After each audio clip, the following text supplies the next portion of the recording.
Okay, well, hi. I'm Zoe. I'm a senior in industrial design, and I've spent the last 5 years working in a bunch of these places. So from working in research to working in strategic design and entrepreneurship, and NCSS has really helped me, completely shape my work from the theoretical backbone to technical knowledge. And so I'm going to share some of the work that I've done in the past few years. So to back up, before coming to RISD, I was an entrepreneur. My sister and I founded a sustainable clothing brand called Indigo Clothing Co., where we used our traditional Japanese heritage and shibori dye to modernize it into the context of streetwear. And I was really obsessed with the idea of using cultural knowledge to, create sustainable impact and to make it accessible to the consumer. And we did super well. We did over $100,000 in sales and worked with big influencers like Anna Chamberlain and Casey Craig. And so, as an environmentalist coming into RISD, I knew I wanted to explore how art and design could impact climate action.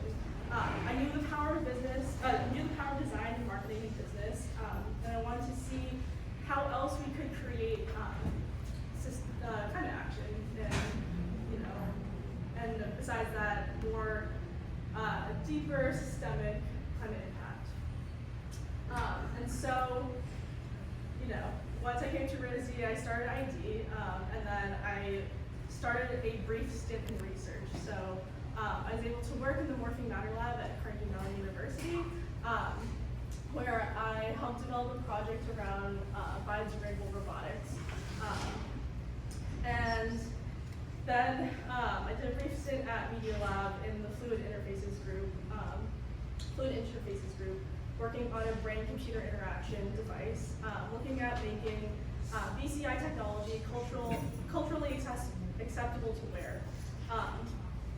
Besides that, I did some work for the Commercial Fisheries Research Foundation, using my filmmaking skills to help disseminate information for fisheries to have greater access to technological knowledge. For this, we're looking at a new type of squid jig. There's different migratory paths, and so now people want to fish this specific type of squid. And so I was helping document how we use this equipment for fisheries here in Rhode Island. And then working on this film for the past bunch of years on the NAS RISD hockey team. As a documentarian, learning how to dive deep into understanding a very diverse community. So what honestly Felicia wanted me to talk about was SCUF, which is the most cumulative work that I did here. Looking at different power dynamics in the blue sector between fisheries and offshore wind farms. There's a lot of socio-political tension that happens, and so we created a solution that basically makes aquaculture platforms to be housed on offshore wind farms to help mitigate a lot of the tension, buildup, and lawsuits that happens when climate technology enters into community without their consent. And this work around climate technology, communities, and design, continuing with the Community Biotechnology Group at MIT Media Lab, looking at a new case study in the Dominican Republic and Tahiti around coral conservation and different technological solutions to be deployed in the area.